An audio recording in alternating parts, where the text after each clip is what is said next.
Hello, everybody, and welcome to the Alone in the Dark Horror Podcast, episode 114, Fright Night. I'm Mike, and I'm a gigolo and a liar of many faces, and I'm joined here by my always co-host, Maddie. What's going on, Maddie? Podcast. This is a party, man. I'm so excited to talk about this. We got green Twix and green Snickers. I know. We're kind of kicking off the Halloween season with Fright Night. Candle burning over here. It smells so good. Oh, man. Yeah. What a great time of year, man. I know. And so this is kind of like our kickoff to the Halloween season, right, Maddie? It is. So very exciting. And we got this candle while we were recording an episode. What episode were we doing, Matt? We were doing our Patreon episode, the Premature Ejack-O-Lantern 4. Yeah, so for people out there that don't know, we have a Patreon. Maddie, tell everybody about it. We do. So if you can't get enough of the show, we've got a ton of bonus content waiting for you over on Patreon. We just dropped our latest bonus episode, like Mike just mentioned, Premature Ejack-O-Lantern 4. And this fall, we're rolling out a Halloween TV special watch-along that you won't want to miss, definitely. And if you want extra scares, laughs, behind-the-scenes fun, hijinks, join us over on Patreon and be part of our exclusive spooky family. Yep, patreon.com/Alone in the Dark Horror Podcast. Yeah, our ever-growing Alone in the Dark family. Podcast, not horror podcast. Alone in the Dark Podcast. Yeah, So Mike, it's ever-growing. Ever-growing, lots of people jumping on there. We're having fun, and I'm real excited for those. We're going to do watch-alongs for some TV specials, We are. Halloween specials, which is going to be so fun. Matt and I are working on the list right now, so we will announce those pretty soon with dates and times and all that stuff. Absolutely. Can't wait. So jump over, join the family. So Matt, real quick, before we get into Fright Night, we just came up with this idea of doing like a callback. Did you come up with a name for it yet? I have not. Not in 3 seconds. No, I did. So there's a lot of people that are new to the podcast. So thank you for listening and joining us over here and giving us a shot, because we know that there's a million horror podcasts out there. But we wanted to do sort of like a callback to some of our older episodes for people that may have not listened to the podcast before and want to know what kind of episodes we have. Yeah, and where to go back to specifically. And people that have listened to the podcast and maybe forgot about episodes. It's like, hey, it's like a reminder. Hey, maybe check this one out again, you know? So, Matt, do you have an episode you want to mention? I do.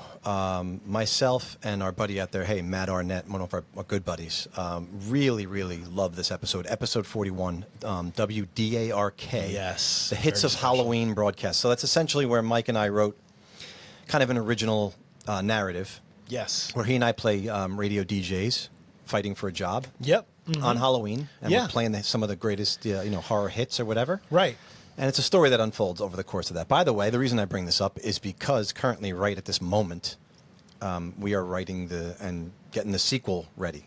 Yeah. How many years has it been since? It has been since 2018. It's 7 years. Oh, my God. Way too long. Wow. So the sequel's coming. So it's coming this October. Yeah. We may have to have like a previously on WDRK at the beginning. Oh, no. I thought of that. So, yeah. But this is a good chance for people to jump back and listen to that. Prep yourself, because the sequel's coming out. It's like a fictitious, fun episode. It is fun. Some great music on there. There's going to be music in there. A lot of music will be Halloween themed as well, which is super fun, plus some other songs. So it's definitely like a Halloween episode. So and it's centered on fun. Nothing but fun.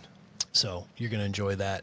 So what about you? What is yours? I'm going to call back to you all the way back, Matt, to episode 8. Wow. And we did a top 5 horror TV specials and episodes, and you weren't on it, actually. I was not. I love that you're calling back an episode that was not on. I know, do love I'm sorry. That. That's okay. But the reason why I'm thinking of this is for 2 reasons. We're doing the Halloween TV show special watch-alongs on Patreon. True. And I had recently reached out to the person that did join me on this episode. We used to have a female co-host, right? Her name was Rochelle. She's from Canada. Yep. She lives in Toronto. She's worked for a lot of for horror publications and movie theater now, and she's a really talented person. But she joined me for this episode, and I recently reached out to her to ask her some advice and stuff. And we've been chatting, and you were chatting with her. So it was kind of like thinking back to Rochelle. I haven't talked to her in a long time. This episode plus, dialing into what we're going to be doing in the fall over on Patreon, which is going to be super fun. So. And our future. I mean, she was an important part of the history of the podcast. She was. She was there in the beginning, and she's really got a lot going on with independent cinema now, and She does, yeah. She's there behind the curtain, making sure that these movies are getting made, and just I get she's doing her love of cinema is going to push some stuff forward. Absolutely. So that's important. Absolutely. Matt, anything that you've seen lately, or that you wanted to mention? I know there's a big movie that you finally got to see. I finally got to see this, and I did make a reel about this. I mentioned it in the end, but I'm going to say Weapons, Mike. I heard about this movie, and I heard Zach Krager was doing it for a long time, probably 2 or 3 years. Went out, did not watch any of the promotional material. I did watch one quick original trailer a while ago, and then I just got off and said, I don't want to see anything else. I don't want to see anybody talking about it. I want to know nothing. I went in, and I really it was a home run for me. It was an absolute home run. The performances, the surprises, just some of the batshit crazy stuff that goes on. I really, it's my favorite horror movie of the year, I think. Interesting is that So far. I saw it too. I loved it, but there's a lot of people that aren't into this movie, which is kind of shocking. So was the hype too much then? I guess for some people, but I just don't understand. Like, there's certain movies I could say, yeah, I could see why you wouldn't like this, but I don't know. I just thought this movie was so entertaining and so different and so fun that it deserves, all the accolades And it was so recognition that original. it got. It's so original. Yep. Like we talked about, the reel I did was big swings, right? This was a big swing. It was. It's not your typical, it's like watching like Pulp Fiction. We're talking about Pulp Fiction, Magnolia, these cinematic, amazing movies. But structurally, it's just different, and Very it different. takes a big swing, but it works so well for me anyway. Yeah. It did. It was good. It's not for everybody. That's okay. I understand. But anybody else that did not see it, do not, and you're kind of teetering, don't teeter. Yeah. Watch it for yourself. Yeah. Definitely want to watch it. Yeah, and Matt, congratulations, by the way. You finally jumped on the At the Video Store reel and did. TikToks. I broke my cherry. You did. So I had done the past, what, 5. 4 or 5? Oh, yeah, it was up to 5.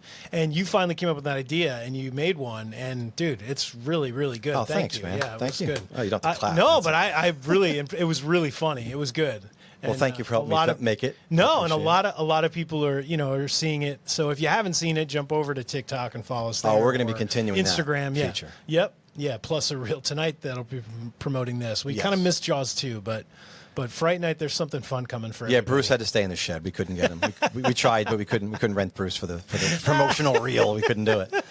But Fright Night is happening, so look for that reel in the next day or two. You know what I mean? It's going to be good. So, Matt, we are here to talk about an amazing film. Happy 40th birthday. Yeah, 40 years ago. 40 years of Fright Night. Fright man. Night. So that's pretty cool. So this is a movie that I can't wait to dive into. But first, we're going to listen to the trailer. Matt, you ready? Let's do it. Something moved in next door that isn't human. They did kill a girl over there. It's horrifying. It's unspeakably evil. And now it knows that you know. Fright Night. If you love being scared, it'll be the night of your life. Rated R. Sneak preview Friday night. Check newspapers for theaters. Mike, a really good tagline. Yeah. There are some very good reasons to be afraid Yes. of the dark. Wasn't there 2 taglines in this movie? Maybe. On the poster? That one's on the poster. I feel like there's one other. I don't know. Let me bring up the trailer while you're talking. Let me bring up the poster. Yeah, because I feel like on the poster there's 2 taglines. Actually, is it? No, the VHS has something else on it. But I thought there was 2 taglines on the poster. One's like up top and one's at the bottom or something like that. But So let's see. But talking about the poster, it's amazing, and we'll talk about that in a little bit. I remember seeing this poster and seeing this VHS tape. If you love being scared, yeah, it'll be the night of your life. that's it. That's the other one. Yeah. Is that the other one? I think so. Yeah. Yep, that's it. Cool. So 1985, right? 1985. It was filmed in December of 84 to February of 85. Yep. Okay. Came out in, what'd you say? I don't know. I don't know the actual release date. Oh, it was August 2nd, 85. August 2nd. Yep. There you go. Yep. So this is post Back to the Future. Mike, we got Back to the Future, Teen Wolf. What a year. Fright Night. Yeah. I mean, come on. I know. Huge year for cinema. You know what I mean? I mean, these are movies you go back 3, 4, 5 times to the movies for. Yeah, I know. It's crazy. Budget was around $9 million. Yeah. I did not see this, by the way. I didn't see this in theaters. No. I was 9. I was too young. Yeah, I have a funny story, but real quick, the box office gross was $24.9 million. Okay, for a $9 million budget, all right. This was a throwaway movie that the studio. What studio was it? I'm not sure. It's not Universal. Anyway, Columbia Pictures. I'm looking at the back of the VHS. There you go. This was a throwaway movie that they just were like, let's throw it out there. You know, we're not banking on it much. We're not going to really promote it that much. And there was another movie August is dead. It's a dead time. We used to be, remember? Yeah, but it was going up You didn't against put good movies out in August. something like the Pitcher's Wife or something like that. They put all this money Slugger's into Wife? Slugger's Wife. And they were like, this is where we're putting our money into. And that movie, What is that movie? it only I don't did even- like $10 million. And it like, the budget was around the same and it didn't make any money. And then Wow. this movie came out of nowhere and blew Columbia Pictures away, where they were like, holy shit. You know what I mean? Yeah, they got a return on their investment, for sure. Yeah. Give Tom Holland some money. Please. Do you have any ratings or anything, Matt, you want to talk about? I do. All right. Before we get into nostalgia, you mean? Yeah. Well, I got 2 reviews here. One says, for a mid-'80s horror movie, the effects were actually quite good, and they still look good today. The acting in the movie was also great and actually still holds up. The movie will appeal to old fans, but also newcomers to the movie because it's a classic story to tell, and it does so at a good pace, and you are never left bored at any time. I kind of agree with that. I mean, it's a simple assessment, but I agree with this one. And then you have a review that this gentleman comes up with, and I don't know if this guy saw the movie or not. I tend to think this gentleman did not watch this movie. This film has many issues. Listen to this, Mike. The biggest problem is the character. Already, I'm shaking my head in disbelief. The character? Yeah, the character. I didn't find myself caring about a single one. Like I said, what movie did this guy not watch or Right. watch? The main character, Brewster, is so bland. The rest of the cast are just assholes. What a lazy, ridiculous, and on the whole, not interesting at all. What? This person put a lot of effort into this review. The interaction between the characters I thought was very poor. There is nothing to the villain either. No stakes, they're saying. Not literal stakes, but Right. if I don't care about the character, then I don't care what's happening ultimately. You know, and I don't care about you, whoever wrote this review, because it's terrible. It's when was this poor. review written? I don't care. Yeah. I don't care. I don't want you to spend another second on it. Okay, let's because it move knocks off character, and the characters in this are stunning. They're great. Yeah. They're dimensional. Right. What did he watch or she watch? I What did they don't- watch? I don't know. I really don't know because I don't agree with any of that at Me all. neither. Me Yeah. neither. Which is why listen, you have both sides of the fence for all of this. But I sit here and I always look at the bad. I'm like, okay, well, maybe there's something there. But there's nothing here that shows that they really But let me got ask their you, hooks into this anything. movie, from 85, let's just devil's advocate. If someone saw, like somebody younger saw this movie now, would they think it's a good movie? I would think so. Yeah. I'd probably say they'd say it was a little slow, maybe movie. Right. But the scenes are still good. I mean, agree. I was just asking, you know what I mean? No, I agree with you. Yeah. I would let's put it this way. I would like to think, yes, that they would like it. Right. And there's a big chance that they wouldn't. Yeah. Because it's 1985. Yep. But, the 80s are still, Stranger Things made them cool again. Yeah. That's where people jump back and are seeing all this stuff again. What about when was the first time you saw this? Matt? Okay, Fright so Night. definitely not in the movie theater. Like I said, I was 9. I didn't. My mom didn't go. Go see Fright Night. I was reading Stephen King, but I wasn't allowed to go see Fright Night. Yeah. Probably late 86, 87 maybe. Palmer Video in Keensburg on Palmer Video, Route 36. Yeah. Mikey D, my buddy Mikey D, who just immersed me into all of this stuff so early on. So the gentleman I just read the review talks about the characters and they didn't care about the story and all that Right. stuff. I was captivated by this story. I remember we rented on a Saturday afternoon. We watched it twice, I think, Really? on Saturday, and then slept in late. And as soon as we woke up on Sunday, we put the VHS. Are again you and serious? watched it a third time. Yeah. Wow. Because It's like a Fright Night weekend. it was a Fright Night weekend, dude. That's awesome. And I don't remember what time of year it was. I don't care because I was just lost in this. Yeah. It could have been boiling hot outside. It could have been winter. I was so lost in the story. So what about you? When did you actually first see this? I saw this not way later, but I was definitely a little older than you were probably when you saw it. But I remember my dad always taking me to West Coast Video and seeing this cover and being too scared to rent it. I wanted to rent it. This but artwork, man. this artwork is unbelievable. I told you before. This is a tattoo. Oh, we'll talk about that later. Yeah, but there's no surprise. Right. I would get this tattoo. yeah.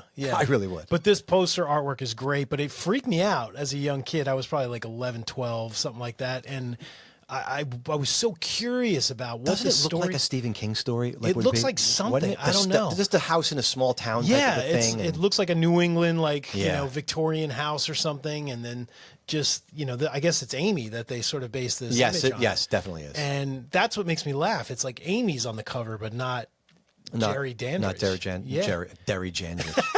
Yeah. But yeah, so I finally rented it and I loved it. I'd love to have this poster on my. I know. I it's a really great would. poster. If I had more room, It's got to be like $200-300 probably if you get.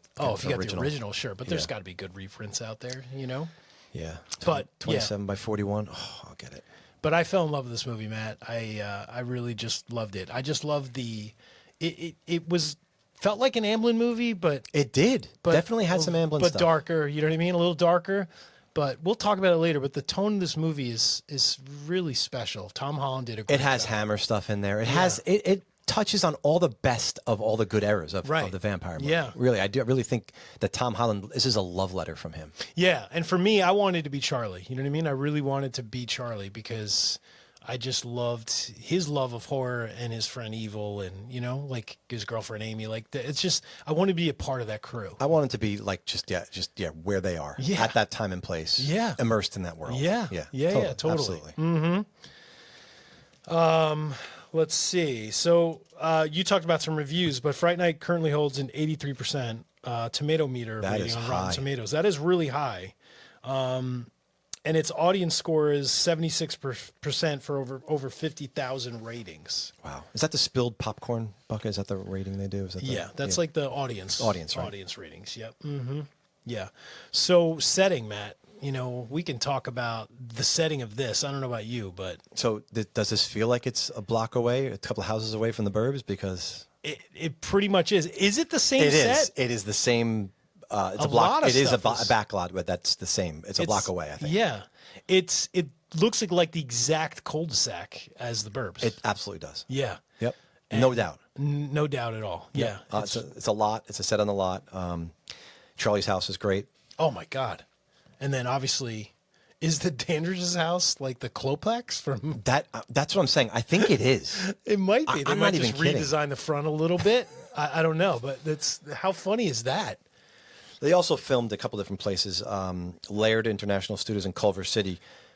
Some real cred here. You got Hitchcock's Spellbound in '45 was filmed there. Cool. With it was a great movie. Ingrid Bergman. Gone with the Wind, Carrie, E.T., Beetlejuice. So many things. Yeah. Were filmed in this back lot in the studios. So I mean, what a location. It's amazing. Like that street. It's like the perfect like America street, I guess. You know what I mean? And some tour go back there at the back lot. You know what I mean? That should be part of some back lot tour somewhere. Yeah. If they would mention Fright Night. Just for the Burbs probably won't. and Fright Night alone. Yeah. I think I read it's the same street also as like Desperate Housewives, in that TV show. I could they see filmed. that. Yeah. Yeah. And some other things. But the Burbs is obviously something that we and our listeners really care about. You know what I mean? Which is kind of cool. What do you think about the sort of departure from that neighborhood-ish feel to this like city area where there's like a dance club all of a sudden, there's like back alleys and stuff? Like, is that It like, doesn't feel like is that a block away from like Charlie's house? Like, what? I don't think it's a block away, but I think it's definitely not. It feels like they want to take you to a city, but it's definitely not a city. Like, is this supposed to take place in L.A.? Like, what is this? Because if you think about it, L.A. has like Pasadena where they filmed Halloween. A lot of stuff. And that's very like neighborhood-ish. And then Neighborhood-ish, yeah. You don't go far, and then you're like in, this kind of seedy version of like L.A. So Yeah, you have the downtown area, right? Which is kind of pseudo city-ish, suburban So city. this could be L.A. You know what I mean? It could stand in for L.A., I guess. Oh, it definitely is LA where it's filmed. No, I know. Yeah, I'm yeah, just saying it could be fictitious. It could. California. You know what I mean?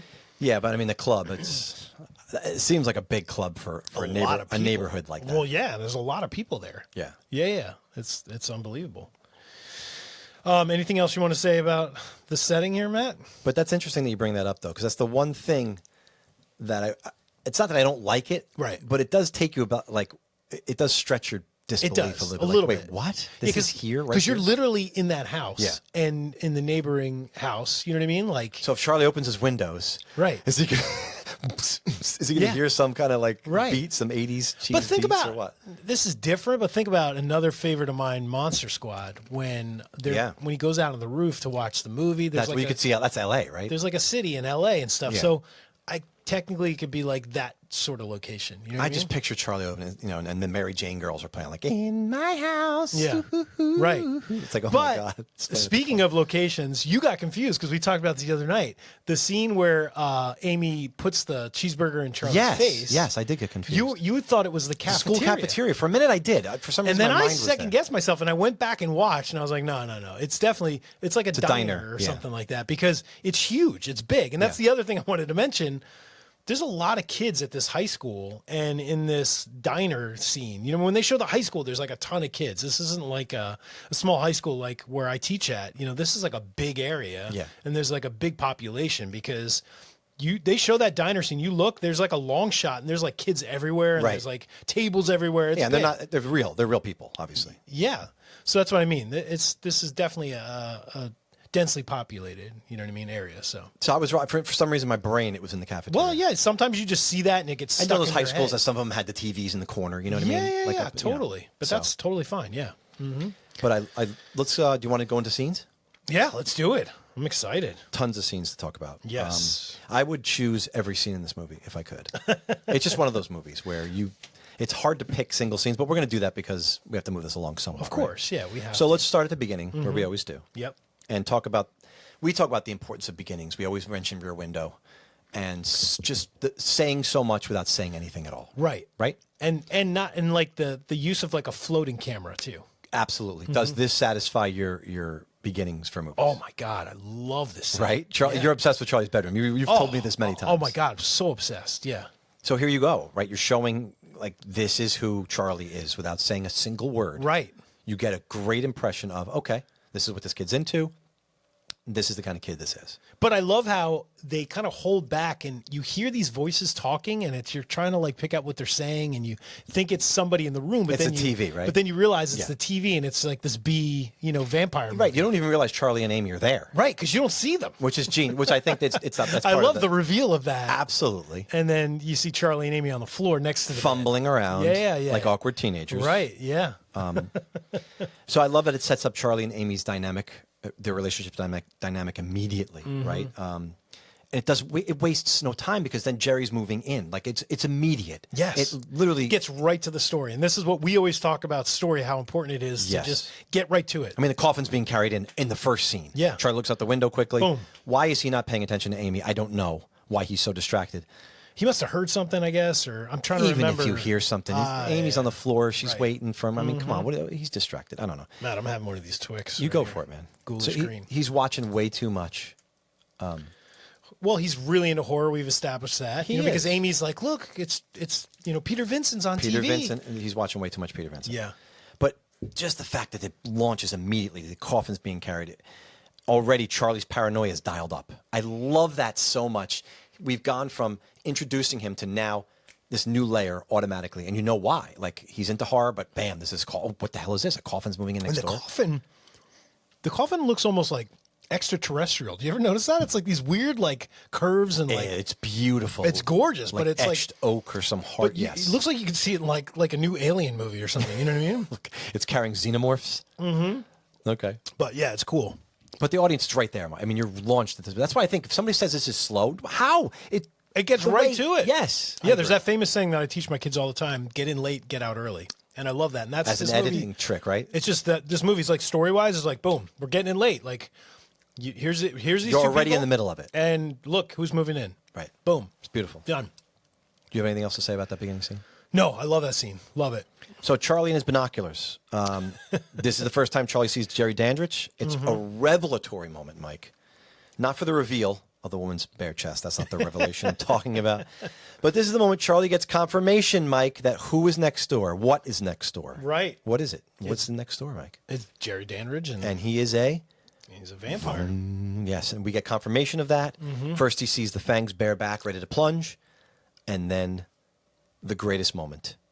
he looks across. Yeah. And his eyes lock on Charlie. Right. And it's magic. And It's Charlie freaking scoots magic. back, and you know what I mean? Same way Shia LaBeouf scooches Oh back yeah, in Disturbia. I know. Come on, huge influence. Please. What Chris Sarandon, Mike, when he, I mean, this is the way you introduce a character. This is the first time you see him. Yeah, yeah. Well, And- you see him outside, but you don't really see his But face. John Carpenter himself, he always talks about the old West and how these Westerns and everything, how you would reveal a character for the first time, how you introduce a character. Yep. And the way you see him is so perfect. Yeah. Because he says so much with his eyes without saying anything. Right. He's across in another house, but you know everything that's going through his mind. Oh yeah. Okay? He looks across and he's like, okay, I know you know. You're going to wish you didn't see this. Yes. And you should have minded your business, kid. Right? He says all of that without opening Without his mouth. saying a word. And it's wonderful, man. Yeah. Chris Sarandon, wow. And Charlie's reaction is almost as good because Yes. he's reacting.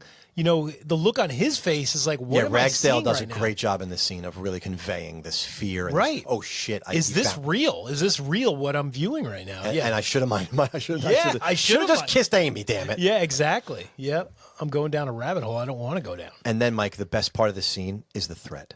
And it's a quiet threat, but there's nothing better than a quiet threat to Mm-hmm. me. You can get loud and get in somebody's face. It's easy. He closes the window. Pulled it down. So slowly. Yes. Making sure that Charlie can see his way too long fingers as he does. I mean, it is just, and again, without saying a word, this is what you've gotten yourself Yeah. into, kid. And we'll talk about the score later. Oh, but my God. Brad Fidel's score in this scene is so good. Dun, dun. Dong. That stabbing keyboard thing is just, it's so good. Yeah, I love it. And, you know, you see a little more of Charlie's bedroom here, which is great. You know, it's just like always a bedroom that I wanted to have, you know. He's got a neon sign on the wall, you know, it's super cool. By the way, what is it? Do you know? Because I don't know. I'm not telling you because it's going to be a part of something later. Damn it. So you better get thinking, buddy. Shit. I'm screwed. I guess we know how that's going to play out. Yeah, I'm not going to do well on this quiz. And I love Charlie's little TV. Come on. Yeah, it's like, great. That's so like It's a kitchen TV in a 80s bedroom. TV. Yeah, but it's like a kitchen TV. Yeah, yeah. But anyway, love it. Yes. So where are we going next? What's the scene you got I next? want to mention something that I just noticed, Matt, and Yesterday when you watched it again? yeah, and it's cool because I have the 4K version that I bought on Apple TV. And you watched this on your screen outside, correct? I started to, Okay. and then it started to rain last night, if you remember, so I had to move inside. But my TV is 4K upstairs, and I have the 4K version because I bought it on Apple TV. And I'm watching the scene. Do you remember the scene where he goes and gets the police officer, Yeah. the detective, to come to to Jerry's house? Jerry's house. They did the whole thing. Yep. That's later on. I want everyone to go watch this scene, and it was really noticeable for me, and I've never noticed this before, and it was kind of cool. Charlie's pulling up into his street. There's a shot where it's looking down the street that you don't ever see again, Right. And you can see like depth where it's like you see down the street, you see down a hill, you see a bunch of houses and valleys and stuff. I immediately saw it in 4K. It's a matte painting. Like at the end of the street, they just put a painting. Like, you know, when you go to Universal Studios, course, yeah. and then like at the end, they have those paintings, and it looks Well, like it's like the scene in The Thing when they go to discover the thing in the earth. It's a Yes. total matte painting. Yeah. Oh my god! But Yeah. it's so it was so obvious last night that I'm like, how did I not notice this Well, before? I never noticed that. No way. So go back and watch it, and hope maybe people will see it now. Maybe Yeah. you don't want to see it because it'll ruin it for you. But it was so cool It won't because ruin too much, though. I've been on that. I've been on those backlots before where you see those streets and there's no, you know what I mean? Like There's no dimensionality. no, to it. there's buildings and like Right. warehouses and stuff and sound stages. Like so that's what's behind there. And then to have that matte painting, it looks like To make it's it look kinda like the cool. neighborhood Yeah, continues. it was kind of cool. So anyway, I just wanted to mention that because That's very cool. I noticed that. Yeah. So Jerry and Mrs. Brewster. oh, So right after Evil tells Charlie that his best protection against vampires is that they have to be invited in. yep. Of course, he goes down, and this is why this is, and I will talk about this several times. This movie is so well constructed. You can't poke a hole anywhere in this movie. It's so perfectly constructed as a screenplay. Unless you're the person that reviewed it earlier. Unless, well, I have no respect for people that don't. This written as a screenplay, it's perfect. It's near perfect. So right after Evil says that, here's the chair, and again, the way he's introduced it. Now you saw him before across the way. Charlie saw him in the binoculars, and he saw him before across the house. Right. But now he's in his house, and the chair spins around, and there's Jerry, Yep. right? Invited in. And, of course, we know Charlie has already seen him. Yep. Knowing he's seen his fingers. Yes. He's seen his teeth. Well, is this after he went in with the cop too, or no? Is that before? That's a good question. I'm not sure. Yeah. But he knows who he is. Right. That's he's running to his caretaker, Billy or whatever. Or Billy, yes. he's running to Billy because remember he was like snooping outside. Snooping outside by the doors. bushes, and then Yeah, the basement doors Yep. or whatever, yeah. So the way Jerry intimidates Charlie right in front of the mom, and the mom doesn't realize any of it's happening. He's going to come by anytime he wants Yes. to. Charlie freaking out. See you soon. Yes. All of that is just he's fantastic. he's just poking at him, He's playing totally with him. toying with him like Yeah. a kitten with the ball of yarn. And the mother's there, and she's just thinking that, wow, this hunk is he's handsome. And Yeah. I hope he comes over many more my times for God. tea and coffee and Oh, brownies totally. or whatever. Yeah. And maybe a little more. Her schedule's pretty busy, though. As we know, she changes jobs and she works in the middle of the night and stuff. Yes. So I don't know how that's going to work. What out. happened? What happened to Charlie's dad? It's never mentioned. Never mentioned. I which heard is, I heard it's mentioned in the novelization though. I would love to get this. I know. This is if we put it back to the book pit. I wonder if this was buried somewhere and we just probably missed was and we because I missed would have scooped this up. I know. in a minute. Yeah, there's like a whole backstory about his dad leaving. Like just getting up and leaving or something like that. It's interesting because I'm right in the middle of writing my book right now. And this is where I am with this story. And definitely something I'm grappling with. So Yeah. interesting. Yeah. So anything else with this scene? No, I just love it. I love the kind of the poking play by play, and I love Charlie's mom is like very, very. She's getting excited by Jerry and Very. yeah. She's very It's desperate. very Jerry. She's very very desperate. Jerry is so cherry. Night visit, Mike. This is one of the best scenes in the movie for me. Because the next scene that night is literally Jerry coming to make sure that Charlie knows who's in control. Oh yeah. The way he enters the room. What is he whistling? Do you know what he's whistling? This is part of your quiz? No. Oh, it's No, not it's part. not. Oh, good. I'm safe from this. No, you're safe from this. Well, he's whistling the Sinatra Strangers in the Night, Oh, yeah, that's funny. which is great. Jerry grabs Charlie by the throat. Now, he does not mess around in this scene at all. No.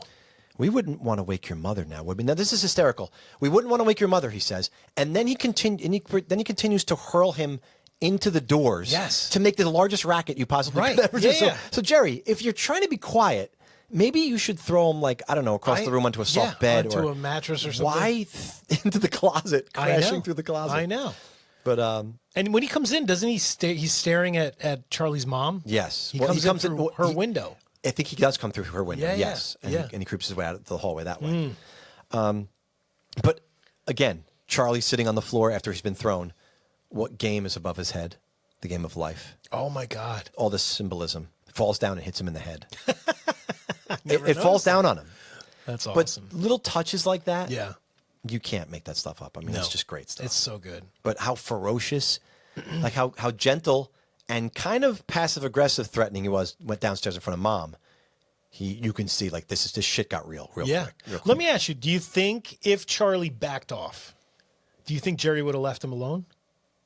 Because To some degree. Jerry just is like, leave me alone, let me do my thing. Yeah. Don't get in my way, kind of thing. So It's almost like Dexter. Did you ever watch Dexter? I wasn't into it. My wife was. Okay, so once people find out who he is, right? Yeah. If you let him do his thing, I think he'd be okay with it. Right. Right. Jerry, maybe. But I think this is what this was about. He was basically saying like, "Hey, kid, like I'm here.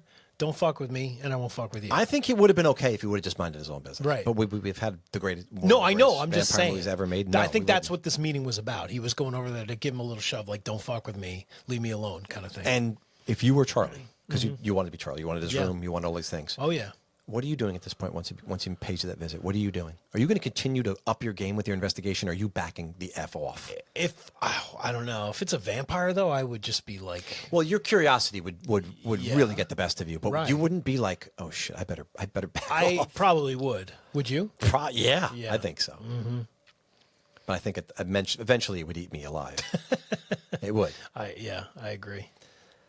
So vampire test. This is the scenes you mentioned before, where they do go over to Jerry's house with Peter Vincent. Yes. To prove that Jerry is indeed not a vampire. There's so much going on in this scene. You mentioned Billy before. Yeah. His caretaker or whatever you want Right. to call Yeah. him. He's Human, but transitioning possibly, right? to what? I don't know. That is to when be we talk about determined. the end, we'll get into it a little bit because I'm very confused by that. But Billy Cole, Yes. and the way his relationship with Charlie and his interactions, the way he treats Charlie in the scene, Yeah. is gold. Oh, it's so good. It is absolute gold. He stares him down. Yeah. When they have to move to another room, he's standing in his way. He's putting his hand up on the Right. on the door frame. Yeah. He feels the threat. And then moves. Yeah. Oh, he wants to. And I bet you. I wonder if Jerry commanded him to do this. You wonder. I feel like there's a little more going on between Well, because this Jerry guy is and sired by Billy. Jerry, right? He definitely is. He's- Billy's under the he's control. under of- his magic. For sure, he's Yeah. sired by him. He's glamored by him, whatever you want to call it. Is there more to it there? There's a homosexual, is erotic. there- There's homoerotic overtones. There is. Yeah. For sure. I don't ever disagree with that. Right, right. I can totally agree with you on that. All those fronts. Is like it's like they have like a thing going. When Jerry doesn't bring a lady home, maybe they got something else going on. You know, little something. Billy, it's quite possible. I'm not discounting that at all. Right. It's all there. Yeah, but you're right. He is totally fucking with Charlie the whole time. It's hilarious. Yeah, it's funny. But his eyes are like laser locked on him. Yes. Yeah, and it's all just so funny. I mean, just again, rewatch this scene for what you mentioned about the dimensionality of the neighborhood and yeah, everything, but the then map painting, watch this scene for acting. Yeah, And how to act without saying anything and make it funny. sure. Jerry lays his eyes on Amy, of course, forget it. Because Yeah. he has the painting. Yes. You know. Coincidence, or is she like reincarnated? What do you think? I always thought it was coincidence when I was younger. Yeah, that's what I thought. I mean, what do you think? What do you think? But the question here is really, what do you think the director thought? I don't know. Yeah, I'm not sure. What would Tom Holland say if you interviewed him? Would he say? I just think it's I think he'd say it was coincidence. I think he would say it's a coincidence too. Yeah. He just wanted a reason for Jerry to be like focused on her and to bring her into, you know, a reason for her to join, Yeah. you know, him and that kind of stuff, and for him to take her. Yeah, I mean, Vampire Diaries stole this wholeheartedly. Do you ever watch Vampire No, Diaries? I never did. Well, there's a character Elena who's a human, and there's another one that the brothers Stefan and Damon, Well, it's Nosferatu too, isn't it? they totally were in love with this other character, Mm-hmm. and she comes back. The real character comes back anyway, but Elena resembles this other character Gotcha. exactly. Yeah. they think it's a descendant of her. Right, but that's all from Nosferatu. Am I correct? Yeah. Yeah. So that's It all definitely stolen. comes Yeah. from there. Yeah, definitely. But Jerry drinking the holy water. Mm-hmm. It's a little bit like the Thing tests, you know, like Yeah. they're doing they're Oh, testing yeah. the blood, you know, Yes. but it's more innocent and it's more Yes. way lighter in tone. Because Yeah. my God, you feel like you're dying in the Thing, and you're going to jump out of your seat because the suspense is killing you. The suspense is still here in this, but it's more of a playful suspense. It's playful, and I want to jump back when Evil's calling. Doesn't Evil call Jerry? Yes. And they're all in the room together, and I love that. He's like, tell him to if he'll drink holy water. And he's like, nah, he's not gonna do it. Like the playfulness of them cutting back to Jerry and Billy, and then them in the room. It's great. It's kind of funny. Like it's hilarious because they're like negotiating basically. Very comedic. And that we didn't talk about that so much, but horror comedy is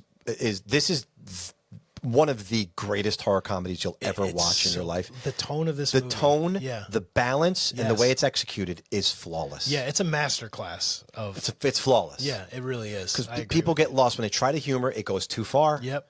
It's just it's such a razor thin wire Yeah. to walk on. And Tom Holland does it just, like I said, with no effort. It's effortless. does a great job. Yeah. Anyway, and then the Peter at his trusty old mirror, man. Mm-hmm. His old school mirror that he carries around with him from the show. Yeah, from because he his doesn't movies. believe at that moment. He doesn't believe that Jerry's a vampire. Because Jerry drank the holy water. Right. Like, oh, let's just forget that. And what did Jerry do? He held it up to the fire, and he could tell. I think that's what he did, right? Because Jerry takes the holy water. He does. He kind of mixes it. He's almost like a fine wine for him. Right, but he holds it up. He holds it down. And For the clarity, I guess he's looking for certain things he would be able to tell, right? Right, there must be some sort of tell for a vampire if it's holy water or not that Yeah. you could see if you held it up to the fire or something like that. Yeah. And then the trusty mirror, of course, then he drops it. Yeah. It's Yeah, like, whoops. I know. And Jerry's like, oh. But then that's where he finds the shard, and that's when he's on to them. You know, he course. thinks, you know, But that's all perfect. How perfect that is. so great. Just that little detail, you know, of the broken glass, and you know what I mean? It's so good. I think it's before this, but I forgot to talk about the scene where is it yeah, it definitely is. It's when When they're hanging out in Charlie's room with Evil and Amy? Well, no, when Charlie goes to Evil's house to ask him advice of like how he can survive being attacked by a vampire. I have these in lines, I'm sure, in the yeah, but I I just love that scene because it's very like Randy from Scream, and like he's giving him advice, and for $8 he's gonna be like, he's like, here, I'll tell you what to do. Here's a cross, and you know what I mean. He gives them like, sort of bullet points of this is how you survive. You know what I mean? Like you have to have faith in the cross and the holy water. And Charlie being the fan he is, don't you think he should know some of this shit? This is the one thing I was wondering. I agree. Why does he have to ask Evil? I think in the moment of just being like so scared, he probably was second guessing himself. That's the only thing. He just wanted reinforcements. He wanted extra people around them, like a warm blanket, to be close to them. Right? He wanted like extra friends. To I think so because he didn't want to go this alone. Right. I think that's what that was all about. You know what I mean? But yeah. Jerry and Evil Ed in the alley, Mike. Oh my God. I have talked about this scene. I don't even know. I can't even count that high. It's one of the most emotionally, for me, I don't know why. It's so hard to explain, but it's just this beautiful little emotionally charged scene. Like in all of 80s horror cinema, it's just a little tiny scene that really is a throwaway scene. It could be. Yeah. It could be. Because you could just have a noise and just like have Evil scream one more time. Right. And then that could be it. That's it. But to go, and before we get into the actual scene, to go from the scene before this where Evil basically fools Charlie by saying the line about the hickey. He's like, oh, no, he got me. Well, it's the boy who cried wolf. Yeah. There it is. Yeah. It's always this thing that they fold into these kind of narratives, right? And it's definitely, the boy. In this case, it is because he fooled him twice or whatever. Yeah. He did the double fool. Mm-hmm. Then when you get the scream later on, it's like, oh, well, Amy's like, oh, forget it. He's fooling around again. And then that's exactly where you get all that. But what I'm saying is the tone to go from that scene of like them joking around and the hickey line and everyone's laughing to all of a sudden to this. And I don't know if it's just me and you, but the emotional heft of this scene. And I'm committed to this. Like, come at me if you want. Like, I'm dying on this hill every time. I don't know why, but I'm going to. What Stephen Jeffries like creates in the Evil Ed character, first of all, is something so singular and stunningly unique. It just defies description at all. I can't even describe where he came up with this and how he came up with this. But when Jerry whispers these irresistible little promises to Ed, and then tears are streaming down Evil's face, dude. Dude, that's it, man. I mean, the audience should be wrecked because now, like, what Stephen Jeffries has built with Evil, it's fun. You know you're gonna laugh with him, right? Yeah. But at this moment, like, all of these little unicorn choices that he's making, they're gone now. It's going to be gone. He's joining the army of the night is coming. They're coming. You know what I mean? Yeah, I like that. Life will be a dream for you and for me. That's what Jerry's selling to Evil right now at this moment. Matt, right? I'm throwing it down. That's like an Oscar-worthy performance by Stephen Jeffries. That's a big. I wouldn't use those words, but damn, it is. It is so good. It is so amazingly that one little good. moment. Yeah, and if you compare it to the rest of his acting in the movie, which is still good, but he's like very goofy and he's laughing loud. And I'm shattered. He's a little annoying, but like I'm shattered in this moment. You feel for him because if you're that kid that gets picked on or bullied, you connect. And that's what's so great about this too is you can't hear every word Jerry is saying to him, but I think you hear certain things. Doesn't he say you don't have to worry about being something that picked on anymore? Right. I think you hear a couple of. Is it me or I have to go back and watch that scene? You just watched it. Do you hear everything Jerry's saying? I think you do. Yeah, you're in that moment for the whole time. Because the way my mind has this right now, you hear just little pieces of things. You're there, but they keep cutting back and forth. The editing is really good in this scene because they cut back to Evil and they cut back to Jerry. And it's just so everyone's homework. I get it's goosebumps every time I watch this movie 60 times, and I swear the flesh on my arm raises every time I watch it. It's so good. It's really good. So everybody should just please get back to us about this. There's something magical about it. Chris Sarandon and what's his name? Who plays Evil? Stephen Jeffries. Jeffries is amazing in the scene. Yeah. Like it's just really, really, really well done. I don't think Tom Holland, when he wrote the scene, imagined that it would be this perfect. No. And it's the actors that he got. It's the moment. It's everything that just lines up perfectly. And I love, how I love fog. The fog in the scene is so great. It's overwhelming. It's overwhelming, but it's like very Fog Factory. But it's really cool how it sort of masks, Evil Ed's walking through and he hears the noise and he's. That's what's beautiful about it. It kind of blocks out the background, and it's just Jerry Yeah. and evil in this cloud. Right. There's nothing that's going to interfere. I'm taking you get to in the somewhere way. else. Yeah. Is essentially what it's saying, which I think you needed in that. It's very symbolic in that scene. Yeah. Yeah. Yeah. It was really cool. So, yep. Beautiful. And then it goes to the club scene. The dance. Yeah. Let's talk about the dance, Matt. This scene is incredible, by the way. Well, I love how it goes from Charlie's on the phone, right? With He's on the phone half the scene. he's on the phone, and then Amy notices that Jerry is sort of in the back of the club. Yeah, so much is happening. But what's great is Jerry could have easily just beelined for Amy straight ahead. He could have. He crisscrosses. He does. Because you need the walk. No, because you need that walk. Yeah. You need every woman that watches this movie. I can't imagine that your underwear is not just drenched when Or you guys, you just know? or guys or gentlemen. When you, I was like, holy shit! Yeah, look at how you're good. transfixed. You know what I mean? He's walking and he does his slow mo, and the whole time his eyes are locked. Yeah. You're like, Amy's done. She's Yeah. done for, and so is the audience. Yeah. But this back and forth of the left and right, and he gets closer and closer. It does. It kind of almost reminds me of, the scene in Jaws where he's sitting. Yeah. And it's like the Alex Kittner scene where it keeps cross-cutting between, like... Yes, it gets closer and closer Yeah. and closer. It's all, or it's like Dustin Hoffman in the end of The Graduate when he's running and he's not getting anywhere. Yes. Or yes. Poltergeist. It's the same scene. Same kind of thing, but it's great. But don't forget, this is cross-cut with Evil paying a visit at Peter Vincent's house. Yeah, Peter Vincent's house. So there's so much going on. There For anybody is. to say this is slow, this movie is moves, man. chugging along at this yeah, point. I totally agree with you. Yeah. So again, Charlie on the phone, it pisses me off, honestly. He he's knows that Jerry wants Amy at this point. I know. Why would you? Yeah, that's the You're only leaving her alone on the dance floor? story wise. Yeah, you know what I mean. But I'm not going to puncture any holes in this. No pun all intended. I'm not puncturing any holes in this screenplay. It's a perfect screenplay. Okay, but that seductive dance, Mike. oh my gosh! And there's like two songs that I realized It's Autograph, right? I thought it was one song, but it's two songs. But isn't the Autograph in the scene? I think Autograph's in the scene. There's another song in the scene, but it's two songs that they dance to, which is great. They start with one song, It's not Come to Me. and then it switches to something else. It's not the Come to Me. No, It's there's not that? It's two not the Come to Me? songs. There's two songs. There's Go two back. whole songs. Two great songs, by the way. But they dance to two songs, which is pretty awesome. It is, and you never get that where you get and they're all like No. big, large chunks of music. It's so cool. Yeah, It it's is. so cool. Those bands must have been like, shit, man, we're in this like minutes of this movie. Yeah.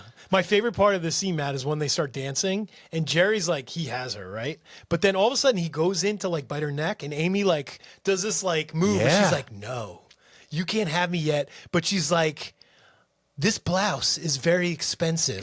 I'm going to open it a little more for you. Now you can go after my neck. Now you can Because feast. Do you see how gorgeous this blouse is? Please don't mess it up. I just got this. What about when they're in front of the giant mirrors and she's dancing with herself? Yes. That's a great reveal. Yeah. You imagine acting that? Could you see How Tom hard Holland? how hard was that to film? That had to be so hard. Tom Holland's like, hey, yeah, just walk across and pretend that you're dancing with Jerry, but he's not there. You know what I mean? Like, yeah, but for the cameras not to be seen in that scene too. That's I know. pretty Well, hard. yeah. Angles, Jerry man, kills Ali from Friday Part 3. Well, it's so funny. It goes from that dance scene and it's very calm and like it's, and then all of a sudden it just ramps up to like 1,000. It does. It's crazy. Very quickly. Yeah. Yeah. He just fucks him up. And then the scene ends basically when with the scene where Charlie sees Evil driving away in the Jeep or yes, he's whatever. in the back and he's in like, the back and he's cackling. Yeah. Yeah. And Charlie's heart is broken. I know. He's like, I'm fucked. What am I going to do now? I mean, it's what I He mean, has nobody. His two closest people, his girlfriend and his best friend, are both gone now. But what again, screenplay wise, how perfect is it? You're leaving Charlie. Yeah. This is like Dark Knight of the Soul shit, Yeah. right? This is like that scene where Right. all is lost or whatever you want to call it. Yep. It's that moment. It is. It is. Pretty close to that moment. Yeah, anyway. no, it is. Evil Ed the Wolf. Okay. Ed's demise? Question mark. Right. This is the strangest part of this movie that I don't understand. I'm not an expert. I've loved No, we're gonna talk vampires. about this though. Right. We are. We're gonna Yeah. talk about this, Yeah. right? But this is a banger of a scene. It is. It starts with Ed sleeping in Charlie's mom's bed. Yes. He's got the Raggedy Andy Yeah. hair on Yeah, his the head. really bad wig. I don't know where he got It's that Raggedy from. Andy. Yeah, he just ripped it off of a Raggedy Ann doll. But then he comes out of the room as a wolf, which, by the way, Tom Holland has done his freaking homework in this scene. This is what I love about this. Yeah. The original Bram Stoker novel, Dracula, even in Francis Ford Coppola's, if you remember, Yeah. right, when they attack Mina at that one point, it's full on wolf. Yes. Right? So The vampire does shapeshift into wolf. Okay, see, which is awesome. All right, all right. No, So that it's makes in the sense. lore of the Yeah, novel. yeah. Bram Stoker wrote this in the 1800s. So that makes Francis Ford sense. Coppola's gothic original kind of take, and I think even It's doesn't established. Eggers have wolves too? Yeah, I think he does. Yeah, Because it's that traditional, Right. right? All But right, Tom so- Holland has done his homework, he really has. Yeah. and that's what I love about that. So I know you wanted to mention that a little bit, and you were confused by that. No, but that makes sense now. Now that you say that, it totally makes sense. It's to me. incredibly deep callback stuff. It is, yeah. But Which I'm is so cool. glad, and Hammer, I think, used it as well, Yeah. which is why that ties in with the Peter Vincent lore stuff. Right. So he's really done his But homework, weren't and it you- serves the story. As like an 11, 12-year-old, weren't you confused? A when- little bit, probably, when Yeah. I first saw this. Like, wait, what? Where, Yeah, is yeah. the- What, he's a wolf? What's Is it what's Silver happening? Bullet? Where Yeah, are we? yeah, exactly. So, but the effects are amazing. The reverse, God. the camera here Yes. with the hair all coming back on his. Yeah, the effects in this movie are great. Oh, All man. practical effects, really, really, really well But done. again, Mike, like this heartbreaking part again. Yes. Peter and Evil now, and you don't have Jerry and Evil. Now you have Peter and Evil. Yes.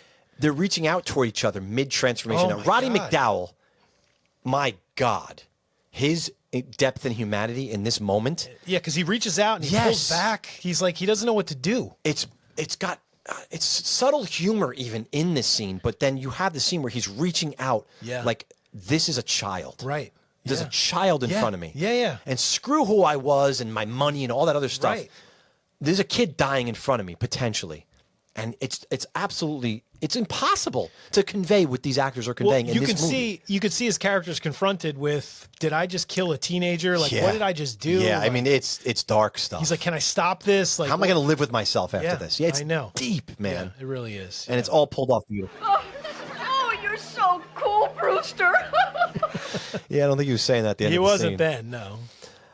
So do you want to jump? Do you want to jump forward a little bit in time here? Or where do you want to go? Well, yeah, the end. We'll Yeah, just the end. continue. Yeah. So, you go from Charlie's house, right, with Evil, and then we're going over now. We're going over Charlie like is- Halloween. We're going from the Doyle house to the Yes, or whatever. We're yeah. going over to the It's not far. Wallace house. for yeah, the, yeah. the finale or whatever So we're doing here. Charlie is attempting to figure out how he's going to get Amy and save her, and he's confronted by his nemesis here, Billy. Is right? this where we're going to talk about what is this? So the bizarre yeah. resurrection of Billy Cole. So listen, I will give you the werewolf thing and the Okay. lore. Yeah, you but, have like, to because what, it's in Bram Stoker's book. What is Billy? Billy's oozing green shit. Like, what the hell is happening? When Billy- and he gets shot in the head like 3 times. He's an extra from Halloween 3. He's got one of the Irish. I think if you really looked closely, Silver he would have these little Shamrock gears Irish. and mechanisms Yeah. in there. Yeah, maybe. I don't understand. Like, I will give you the werewolf thing, this part. And in my head, I'm like, oh, maybe he's a zombie. But he gets shot in the head like 3 times. He's transitioning is my only Right. thing. Like he's in this place stuck between human and vampire, Yes. and he's just like you're saying, he's almost zombie-ish. Right. That's a good way to put it because Yeah. he's not quite dead, but he's not quite alive. Yes. Right? Yes. Which is why he's able to, I guess, get up even if they're getting shot. Right. But following several times. zombie lore, if you get shot in the head, you're done. You know what I mean? Walking Dead, all I mean, that stuff. his death is pretty damn glorious. Night of though. the The way Living his, Dead, the way yeah. his bones kind of Oh, yeah. clamber down. It's like, another boom, cool bounce effect. down. Yeah. It's amazing. It's awesome. Meanwhile, upstairs, of course, Amy is becoming a full-fledged vampire. Yes. But the huge gargoyle bat thing that flies at him, Yeah. it's like Evil Dead. It's very Raimi-ish, I Yes, thought. it is. I thought they definitely took something from I'm sure. the original Evil Dead. This is before Evil Dead 2, though. That's true. That's So- true. But Amy's vampire makeup's incredible. So good. Yeah. That scene where she turns around. Even where she's in the middle, it's pretty spooky. Well, yeah, in the middle, but like, the scene I'm talking oh, about. God, in the basement? Where she's Yeah. kind of cowering from the cross, right? Yeah. And then he gets close and she turns around and then we get the poster. We get the poster art. Yeah, yeah. Yes. Holy shit. Something else, man. Yeah, that's amazing stuff. So here's where I want to talk about this. So, Oh, and she's wearing a prosthetic boobs, right? We forgot to mention that. She walks down and she's wearing this like see-through gown and you can see her boobs in it. and that's not the real actresses. No, they made prosthetic boobs, and she brings them to conventions, and Does she's she like, really? let people touch them. They're Are you like, "Here, kidding me? touch my boobs." Have you seen this? No, I heard about it. Oh, okay. I heard was about like, it. I was like, did you? I do didn't this? touch her boobs. I was gonna say you wouldn't do that. No, That's I not something I would see you doing. I wouldn't do that. No, I wouldn't either. I might just laugh and be like, ah, sure. I'd watch somebody else do it. I'm not gonna Yeah, do yeah, it. no, but it's funny. I think that's funny though. She didn't want to show her boobs, so they made a prosthetic. boob So yeah, let's talk about this real quick, okay? Mm-hmm. An established vampire rule, if you will, that was created by Hammer Horror Yeah. Studios, which of course Fright Night pays incredible homage to. Yeah. In 1985, was that only pure wooden stakes that stabbed a vampire through the heart would be able to kill them, right? Okay. Well, any other type of material would only stun them. Okay. Okay? So it could be the reason why the red eyes that Charlie sees in Jerry's home at the very end of the movie are actually Evil's eyes, right? Just stay with me for a second. Okay. Here. Evil Ed was able to fake his own death as he was stabbed through the heart with the same piece of fake wood. Remember, Charlie stabs Jerry early at some point with a wooden stake too. He does hit him, but it's a fake. It's not real oak or real wood. It's See, like, I thought it just it's missed this his fake heart wood or something like that. Or it could have. But the last thing, man, with You're So Cool, Brewster, Mike. I mean, he's not. Do you think he's dead? And it's just like, what do you think that is? Just a throwaway? Because I think he's not. And here's why. Tom Holland has an original script. Featured a radical ending, okay, where Charlie and Amy lie on the bed making out, and Fright Night comes on TV. Peter Vincent declares, tonight's creepy crawler is Dracula Strikes Again. It's a howling all over again because Peter Vincent actually turns into a vampire I heard about on this. the air or Yeah, whatever. which is really cool. But I think if you look at what he said later on in 2015, they're asking him many, many times, would you, because they made a Fright Night too. They did. Yeah. But his idea of, since everybody was doing these Halloween and everything else, what they did, but before that even happened, Holland was thinking about, well, what if, let's do a Fright Night follow-up where, utilizing the original cast, and Charlie inherits his mom's house. Okay. Right? Him and Amy are there. See, I Taking love up it residence. I know. His 2 teenage kids become convinced there's something evil next door. Love it. And Evil Ed is squatting in the house. Gotcha. In the Dandridge house. Yeah, that's cool. Trying to resurrect Jerry Sure. Dandridge or something. Okay, but listen, Evil's a werewolf. He's not a vampire. You can't kill a werewolf with wood. Well, that was one of the forms he took.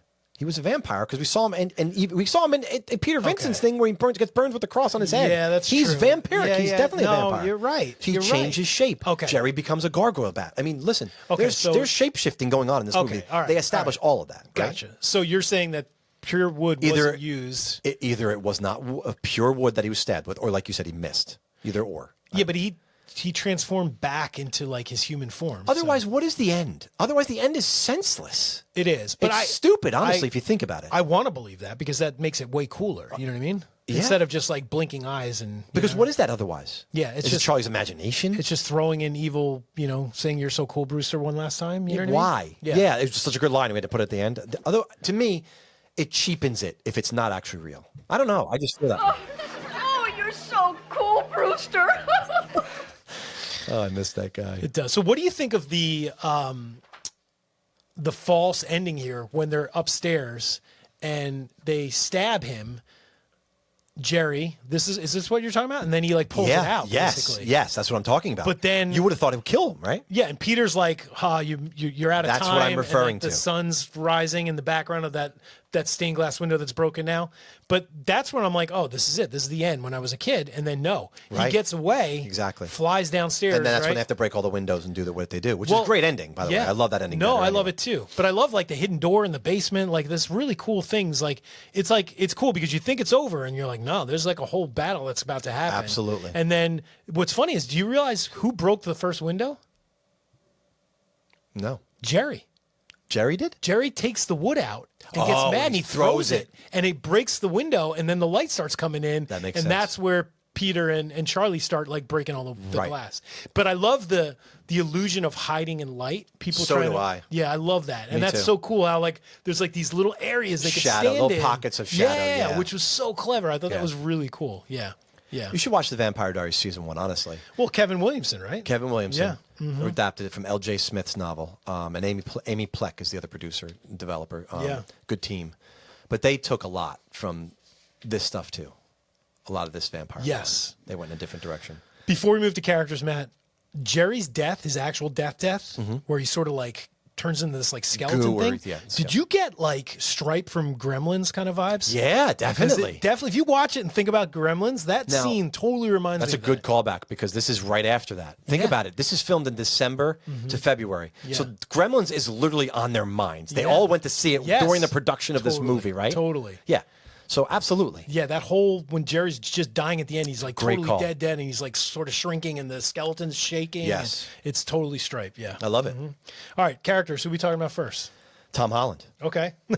Why not? I mean, Yeah, we got to give this genius. guy his due. I mean, Yeah. this is his first feature film. I know. Isn't that? That's Wrote a ton of unbelievable. screenplays, Child's Play later on. Yep. Cloak and Dagger, which you got screwed on, I think, right? Yeah. Didn't he get that twisted around? Psycho 2. Psycho 2. Which is an amazing movie. Yep. That he actually wrote the screenplay for. Scream for Help, which got butchered. And he was Yeah. really upset about that. So was this a deal? Did you like make a deal? Like, hey, I guess I'll write something. He if had you some give spec me-" scripts. Absolutely. Yeah. This is when you could do that, right? But dude, he did such a good job. Oh my God. What a great director. Yeah. Unbelievable. And Scream for Help was that movie he was so unhappy with. And he's like, screw Never this. seen that. I'm gonna write my own screenplay and direct it the way, and this way it'll turn out the way I want it That's to turn good. out. That was smart. Yeah. So Billy Cole. Oh my gosh. Billy Cole. Did you notice? You did notice. There's a lot of homoerotic stuff going on There is. between Jerry and Billy. Definitely. He's basically Renfield, I guess. Yeah. He's Renfield. That guy's not eating He's bugs. a handyman too. He's also Wilson or what's the guy's name on Home Improvement? Yes. Yeah. The way he intimidates Charlie, man, it's magical. He stares at. I mean, everything the little intense. things he does, but it's so great because he kind of like looks like Roddy Piper's like scrawny, littleish like cousin or brother or something. I Right. don't know. Yeah. He kind of looks like him a He little does. bit. Yeah. He does a little bit. Yeah. The underfed, anemic version of Roddy Piper.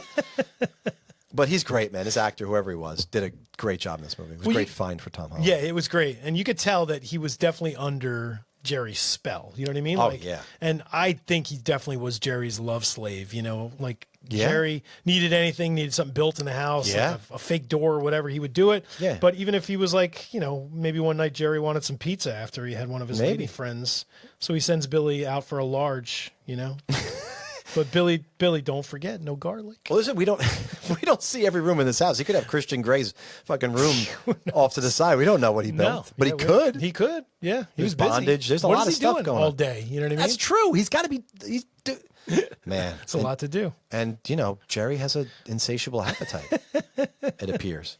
Judy Brewster. You know what I Yeah. love about this movie? It does to Judy Brewster. What? There's role reversal here, where she is essentially the teenage character in this film, and Charlie's the kinda parent. is, yeah. Think about this. Yeah. So she's comedic. She's always wondering, when is someone interesting going to move next door? That's a kid does that. Yeah. But she's always wondering. I it. know. You know what That's I mean? funny. Yeah. Think about that. If Yeah. I don't know if you've ever thought of it that way, but No. Charlie's never thinks that. He's just like, you know, oh, Amy. He's just like, Right. But the mom's like, oh, I wonder if someone's going to move in next door. Oh, she's a child. She's like the teenager. And Charlie's like, Ma, stop. Mom. Yeah. Mom, you know, whatever.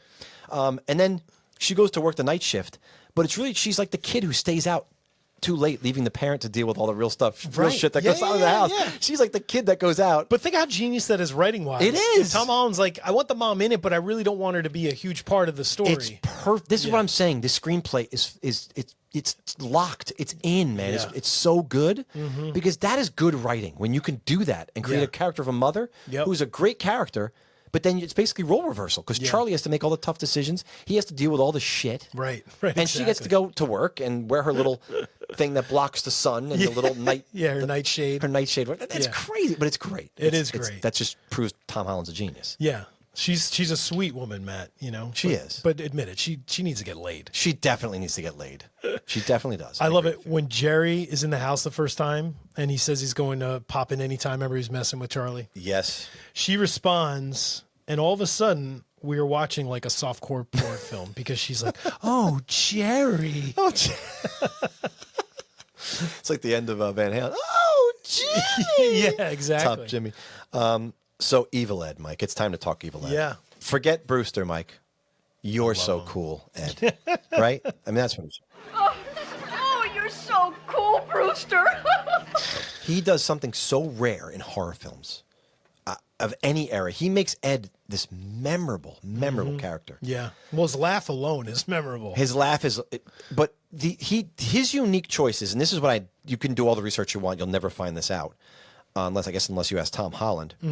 I just personally don't know if what was directed and what was improvised by Stephen Jeffries. Did he just? It seems to me that once Tom Holland got him on set, he realized what he had, this unicorn that was walking around, Right. Stephen Jeffries. Yeah. And I think he let him develop this character Probably, yeah. to some degree. Yeah, I could see that. And even if he didn't agree with all his choices, think about this, Mike. The fact that his performance should 100% ruin this movie. No, just think about what he does. Yes. It should ruin it. Because it's like annoying and Yeah, it's everything that you would never direct someone to do. Right. So it absolutely should. But the fact that that not only does it not ruin the movie, it actually elevates it somehow. Yeah. That is a magic trick that I cannot sit here and explain to anyone. I agree with you 100%. I cannot explain it. It's beyond my capabilities of explanation. Yeah. You laugh with him as he mocks Charlie. It's exactly why you get so emotional in that scene in the alley with Jerry. Yep. I mean, it's mind-boggling. It is. I just don't get it. Yeah. I can't explain it. And I'm a guy who likes to talk. I know. I just love their friendship. You know what I mean? It's like, so many friendships that we love, in horror. I just think that the two of them, they know how to mess with each other a little bit, and they know how to be really kind of close and care about each other. Don't you want to know if I guess I I don't want to know. We talk about it here. Yeah. I don't want to know what Tom Holland directed him to do and what he chose. I like the mystique of it. But I like that thought of like how much was it really Stephen Jeffries, doing his own thing, or how much was Tom Holland just behind off the leash. Yeah, Just go, man. Yeah, that's cool. But the other thing I wanted to say is here's another theory that you can go with. Right. When Evil Ed was Wolf and he dies against that wall, he does not disintegrate like Jerry and Billy does. That's true. Think about that. So that could be. So there's a little bit something there for the end that you can hang your hat on. The end is authentic as well. That's true, because it's not like this happened after. He's in human form at the end. Right. Yeah. So there you go. I don't know. That's a good theory. I like it. So how about Peter Vincent? Yeah. Obviously named for Peter Cushing and Vincent Price. Okay. That's the combination of his I think name. you're gonna do well in this game I have, Maddie. Well, okay. Well, I'm not going to do well with the one question you gave me. Believe me. Well, maybe get one wrong then. We'll So see. Roddy McDowall said he wanted his character to be bumbling, pathetic, third-rate versions of the guys I just mentioned. Right. But when he needs to, Mike, he totally believes and leans into all these truths of a vampire killer, even though he's a sham, Yeah. and he's a sham of an actor. This lore, he believes it. But I love, again, and this is in the screenplay, he lacks faith. He does. He's full of shit. He knows he's full of shit. Yep. And that's why his performance is so spectacular. He is the third-rate version of Vincent Price and Peter Cushing, but that's only because he believes that he is. Right. Exactly. Yeah. And once the narrative chugs along into the second, third act, Peter steps up and becomes the very best version of himself. And for Charlie and Amy, because remember, he's a selfish asshole in the beginning. Oh, you paying me? Oh, you give me $500? Oh, okay, great. And that's the only reason he does it. Yeah. But at the end, he's doing everything. He's reaching out to Stephen Jeffries. Yes. He's actually... He cares. He's and- emotionally yeah. involved. Right. And he's invested in these kids. So, Matt, it's funny you say that, because I think that the biggest character arc in this movie is Peter Vincent. Absolutely. I would agree 100% with that. He's the one that really changes. It's supposed to be Charlie. And Yeah. Charlie changes, right? But I agree with the Peter Vincent. Yeah, Peter assessment. Vincent changes so much in this Yep. movie from beginning to end. Amen. You know what I mean? Like you Amen, said. man. Yeah, like you said, he really changes. He destroys He believes in every himself, second. believes in the cross, believes in, like his career and taking it back. He's not hurt by being fired. And in the end, you see him on TV again. You know what I mean? So his confidence is back, I mean, he's with the Planet of the Apes movies. He was in all those movies, right? Tom Holland is not really taking a chance by hiring him because he's an Right. established actor. Oh, yeah, totally. But it could have gone sideways. Yeah. Right? It could have been someone, speaking of believing, sometimes you get those veteran actors that don't believe in horror scripts. Sure. Or what they're doing. Right. He is unbelievable. He kills in every scene he's in. Yeah, he really makes does you a great believe job. he is Peter Vincent Yes. at every turn. And the change is so believable because he's believable Yeah, at what he yeah. does. It's stunning. Yes. And his perfect blue hair. Blue hair.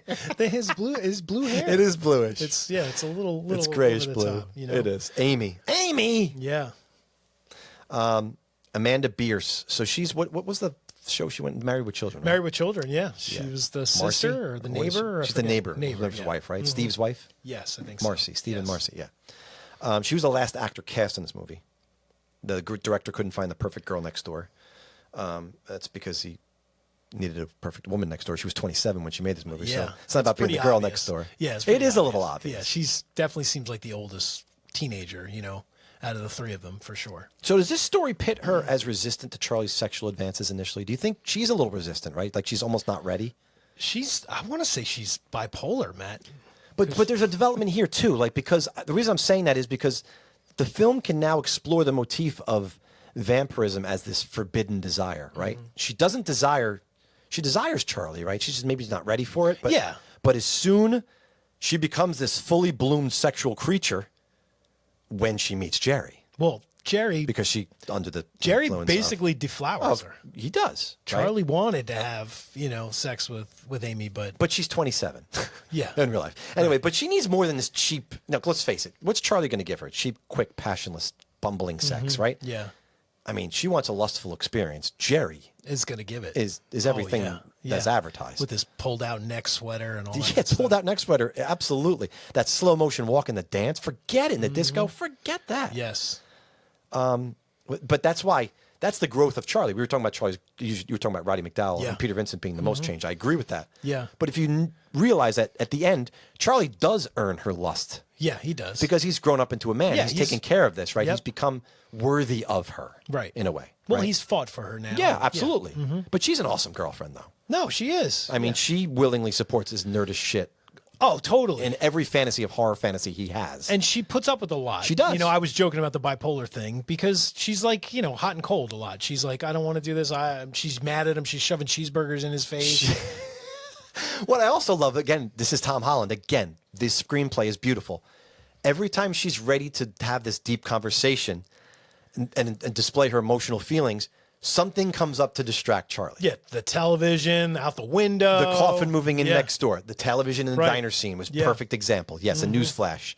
Another victim on the TV. Yep. And it's every time. And that is such good writing It to is. make that. Yeah. Because that forces her to not be fully engaged with Charlie. Yep. And then, once Jerry comes along, she is a little she's not immune to Yeah. his charms, right? Yep. She's susceptible to all of that. And then that's great writing. Right into Jerry's waiting arms. So let's talk about Jerry, Mike. Yes. Eating apples throughout the movie. yeah, so little nod Little to character, well, do you think there's something specific with that? Do you think it's Adam and Eve type of a No. thing? Because I thought there might be a little bit of Book of I know what it Genesis is, stuff in but there. let's not talk about it anymore. Oh shit! You're gonna have in the quiz. I failed this too. Okay, I'm gonna fail that too. I see. Mike's setting me up to look stupid here, but that's okay because I usually look pretty good. So it's about time I look stupid.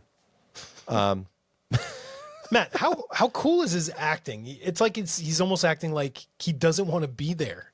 But that's what makes it so interesting. It's like he It has is. this attitude almost with his, his character. He's just like nothing's fast with him. Everything's just slow and easy, and like he's really not bothered by anything until the end, obviously. But he's just got this like way about him that's just like. Is he the best thing? Whatever. Is he the best thing in this movie? I think he's great.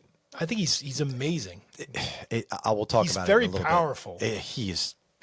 By the way, it's funny because the fruit and the apple, he decided this apparently because he was convinced he had fruit bat DNA. Oh, see, you're gonna do fine on this thing. Oh shit! That's what it was. But what is your favorite performance in this movie? Which characters? Yeah. Honestly, I would probably say Jerry. Yeah. Okay. Yeah. Chris Sarandon, just because of the depth. You know what I mean? Like, So to me, Roddy McDowell is my favorite performance. But, Okay. but Jerry's not even number 2. Chris Sarandon, it's like 1A. okay, gotcha. It's that good. It's that good. It's like that MASH. neck and neck. Yeah, I could switch one out with the other. They're so. I But could see they're that. definitely the two that are way above everyone else. Yeah. If you ask me. Absolutely. Irresistibly handsome, cocksure, Mike. You know why? Because he's 100% sure of his cock. That's why. That's why. That's why. This guy is charming. He's suave. He's dangerous. My God. I mean, Charlie should be nervous because Jerry's a creature of the night, could rip his throat out any given moment. He's a guy that will steal your girlfriend. Yes. Okay. Amy's going to be his. There's nothing you can do to stop No. him if he Nope. wants that. And that is just scary. Yeah. So going into Charlie, it's a little anticlimactic in a way because Charlie's Yeah. great, but He Charlie's is. not Peter Vincent and he's not Jerry Dandridge. No. Right? No. And as good as William Ragsdale is in this movie, it just doesn't quite meet up to the other, even though it's really, really great. Charlie Sheen auditioned for this, apparently. Yes, I heard that. Yeah. Tom Holland's like, this guy is not the next guy next No. door. He wanted the guy next door. He wanted that guy that He looked like knew that. what he and was wanted. kind of schlubbish and sort of like, Yeah. And that's what he got. Charlie is the sexually frustrated, naive rube, the protagonist. Obviously, they want you to think he undergoes the biggest change, but I agree with you that it's Peter Vincent. I really Vincent, for sure. Yep. But if you look at screenplay and like this from a screenplay point of view, obviously Charlie being the protagonist, they want you to believe he's undergone the biggest change.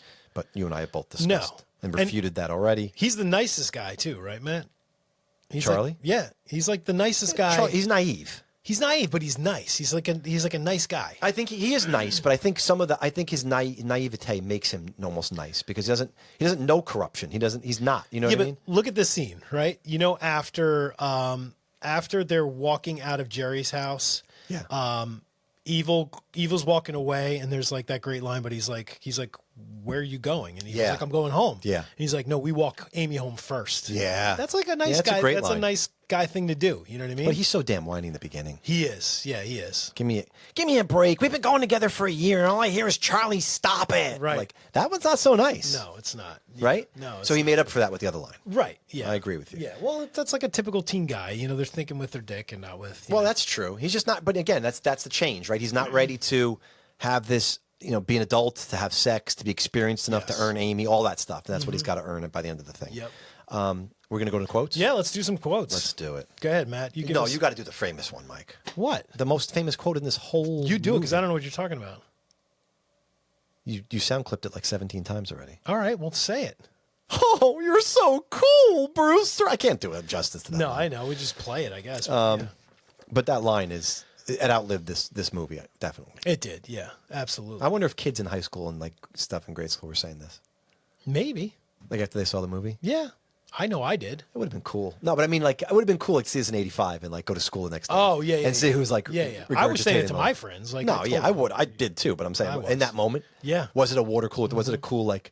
Did it hit the zeitgeist at Yeah. all? You know. I love just the simple one, Jerry, when he welcomes Charlie and Peter Vincent towards the end, and he goes, "Welcome to Fright Night for real." That's a great line. I definitely had that one for sure. And again, staying with Jerry, what's the matter, Charlie? Afraid I'd never come over without being invited first? You're right. You're quite right. Of course, now that I've made welcome, I'll probably drop by quite a bit. In fact, anytime I feel like it. It's so good. The way he delivers it, calm. Yeah. Mm-hmm. I love Peter Vincent's line after he's walking in the parking lot with Charlie, and Charlie's begging him to, and he's like, "I've just been fired because nobody wants to see vampire killers anymore, or vampires either. Apparently, all they want to see are demented madmen running around in ski masks, hacking up young virgins." Which is great because that's like around that time it was slashers were huge. Was, You know what I man. mean, that was it. That was the thing. That is one of the lines I had for sure. It's one of my favorites in the movie. There's a little sneaky. Low-key one here where Charlie's mom goes, "I do need my sleep. I start the night shift tomorrow, 3:00 in the morning. It's so bad for my complexion." Like, she's a comedic character. She's not an adult at all, like I said. That kind of supports that a little bit. Yeah. Jerry's line, shaking hands with Peter Vincent when he meets him. "Mr. Vincent, I've seen all your films, and I found them very amusing." It's a great line. It is. Jerry, you started this, Charlie, and I'm going to finish it. Great line. Yeah. Amy, why don't you try Peter Vincent? Charlie, I tried him already. Amy, well, why don't you let us try him again before you do anything? Charlie, that's not enough time, Amy. And Amy goes, well, what happens if you go in that house alone and he gets you? Who's going to stop him then? And Evil Ed goes, yeah, then he'll be able to suck his way through the entire town, but it wouldn't be much of a loss. I fucking love that. I love it. It's so good. I love this guy, Speaking Stephen of Jeffries. the line before, when when the line I was talking about Charlie being a good guy, Yeah. Evil Ed walks away. "Hey, where are you going, pencil dick?" And Evil Ed says, "Home." And then Charlie says, "No way. We walk Amy home first." That kind of stands out a little bit. Like, It does. wow, it's crude Charlie, in that moment. yeah, like that seems more like Charlie, Evil Ed would say that. Yes, Yeah, Charlie says it. It's like, wait, what? I know. It is kind of funny. It almost negates his nice line. It does. Yeah. Like, why are you calling him pen? I know. Even though Evil Ed does insult and fool Charlie. Yeah. I guess There's definitely like a love-hate relationship with those two. Yeah. They're like kind of poking fun. Like he calls him evil, and Evil doesn't that want was to the be moment to called call that. him pencil dick. I know. Yeah, it was interesting. Crazy. And what about Charlie and when they're fooling him before they go into the disco and everything? It's like, Jesus, I warned him. Evil's like, he got me. He bit me, Charlie. He bit me. You know what you're going to have to do now, don't you? Kill me. Kill me, Charlie, before I turn into a vampire and give you a Ricky! I love it. I love it. Fucking It's so great good. line. You got to do Jerry's line. I'm waiting for you to do it. I don't know what you're talking about. Jerry's line with Evil Ed. Hello, Edward. You don't have to be afraid of me. I know what it's like being different. Only they won't pick on you anymore or beat you up. I'll see to that. All you have to do is take my hand. Go on, Edward. Take my hand. And then, yeah. I love he calls him Edward, too. Edward. I know. The formality. I know, right? The respect. Yes. He's showing him respect. Like, I am Yeah. respectful of you. It's You will so come with me and I crazy. will treat you that way always. Yes. It is unreal. It is. Vampires are just the smartest, have the smartest DNA.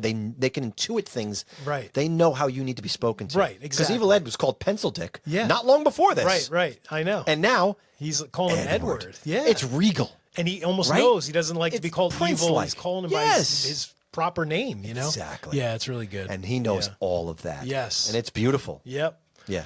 That's all I have for quotes, Matt. Do you have anything else? Oh, yeah. Evil Ed, a couple more here. Evil Ed, after getting the crucifix burned into his forehead, the master will kill you for this, but not fast, slowly. Oh, so slowly. So good. That's a fantastic line. I love that one, too. And then what else? Oh, Jerry, after the club, what do you call it? After he blocks Charlie's punch, you shouldn't lose your temper, Charlie. It isn't polite. Yes. I thought that was a great little That's quote. a good, simple line, yet. Oh, and this is the MVP one. So they show up at Jerry's house for the final confrontation. Mm-hmm. Peter suggests they sneak around back as the front door slowly swings open. Oh, my God. Right? Yeah. Jerry already knows that they're there, of course. And Peter walks toward the open door and he says, I am Peter Vincent, the great vampire killer. I am Peter Vincent, the great vampire Yeah. killer. He's like so building himself up. he's using the same fake line that he's used in dozens of movies. Right. Right? But at this moment, he has to convince himself of the truth of those Yeah, lines. I know. And That's the moment, That yeah. is why you can't touch this screenplay. It's things like that. Mm-hmm. Like people just wouldn't think of that. But how important is it to reflect back this phony bullshit line that proves he's a third-rate Vincent Right, Price? yeah. But now he needs to believe Yes, and that that's- very line I know. to walk into this house. And that's so cool that It is you see that amazing. moment right there. It's you know what I mean? amazing. Yeah, it's awesome. Just perfection. Yeah. I need one. Well, you said the one about Welcome to Fright Night for real. It's the Yeah, best. that's and then awesome. Peter Vincent, you're out of time, Mr. Dandridge. It's a great line. It's great because he's, he feels like he's won at that moment. Yeah, Yeah, it is we've great. talked about that. It's like a little switch. That's all I got, Mike. But you got some great stuff there. Yeah, music, Matt. Brad Fidel's score. I freaking love this. So, Brad Fidel. I have the soundtrack here that I bought. This isn't like Where an did you buy official- that, by the way? At Chillerfest. This is like a reprint. The artwork is nice, though. Yeah, it's very cool, but it's got all the music and the score on here, which is really cool. Yeah, You should put that in front of the candle, maybe, so people could see it. yeah. Brad The Fidel. lighting, yeah, the lighting's that's not all going right. to light. Favorite score? Like I don't know. This is one of my favorite scores in horror. It's like so cool, so haunting. It is so dated to that time, though. It is. is. It's definitely to that time. But here, Brad Fidel did the Terminator. Yeah, I know. And if you listen to that amazing tech score, Yeah. right, it matches. It flows so well into this one. It does. It does. But he started out as the keyboard player in Hall & Oates That's right. in the 70s, That's right? so cool. And then, like I said, he built himself up. He did the Terminator the year Smart before guy. this. I mean, but the synths are coarse and edgy rather than silky smooth. Yes. Right? But he uses guitars too. But they represent, to me, the score and the stabs represent Jerry's long fingers. To me, I get a little bit of symbolism from the score, and to me, it seems like he's trying to mimic the long That's fingers cool. of Jerry. Yeah. I don't know. That's smart. One of the best soundtracks, if not the best soundtrack of the 80s. You'd be hard pressed to find one better than this. No. We've already, but just as proof, in our soundtracks 7 sides Yep. that we've done already, you could probably find 3 or 4 tracks I already think on so. Yeah. on there. Yep. We're not going to be done until it's picked completely clean at this point. well, yeah, Jay Giles Band, right? Jay God's Plan, Fright Night. It's awesome. Autograph. Autograph. I've done that one. You can hide run from the beast. Beast inside of you. Yeah. April Wine. Like you said, the club scene has 3 or 4 of those. There's two. There's 2 songs they dance to, but I think. but there's 3 that can be at least that can be heard. Yes, there's a song while he's on the phone playing, and then there. Yeah. I think it's Autograph. I think it is the April Wine song. I think that is there. I think that's in there too. Maybe I'm not sure. Yeah, but Devo's on the soundtrack too. Devo. Yeah. Yes, that's Yeah. right. By the way, there's a new documentary about Devo on Netflix. I heard that. I heard about that. Yeah, I started watching. It's really good. I heard it's really good. Yeah. Mike, if you had to get a tattoo of this film, what would it be? I already said it in the beginning of the episode. Yeah, you said you were going to get the poster, right? I was going to get Amy's face in the clouds there, the poster art, even with the house with the light on the bed. I would want to get the whole poster. Yeah. I would get, I don't think this exists, but I would get a mock version of like a TV ad for Peter Vincent's show. What do you mean, like a television screen? With No, Peter like, Vincent you know, on it, remember or- the old newspapers that'd be like ads for television Oh, yeah, shows? yeah. I would get like a Peter Vincent like TV Wow, ad. an outside the box tattoo. Yeah, I don't know. I just thought, I Yeah. love horror hosts. So like to me, it would have something to do with Peter Vincent, you know? That would be pretty cool. Yeah. Mhm. Plus, I love your take on it too. It's not just Peter Vincent. No. You have this like outside the box kind of take. I love that. Yeah, I love it. All right, Mike. You ready to play a game? I am ready every time for a game, and I'm not going to do well on this one, but let's do it. We're going to do our best, Matt, okay? Of course, I'm happy to do it. I love your games. Yes. If I can just get the music to play. Here we go. Oh yeah. All right, Matt. It's called Brewster's Brain Busters. You ready? There's some alliteration for you. Here we go. So we'll see. I have 7 questions. Wow. All right. You're going to keep Okay. track of how well you do. Okay? There's a pen in front of you. I will there. do that. Yeah. Number 1. You're going to fail this one already. All right. What neon sign is on Charlie's wall in his bedroom? Okay, you want a hint? Brewster beer. The word is somewhere near you right now. The word? Yes. Come on, that's impossible. I have 100,000 words. You have VHS It's a- cassettes all It's a around. company. Columbia. Something to do with liquid. Oh, shit. Look behind you. I'm giving it to you. Coors Light? It's Coors. Oh, yeah. I did say beer. You But did. I'll give it to you. I'm going to have a half. I'm going to take All a half. All on right, that. there you go. Number 2. The Peter Vincent role was intended for which famous horror actor?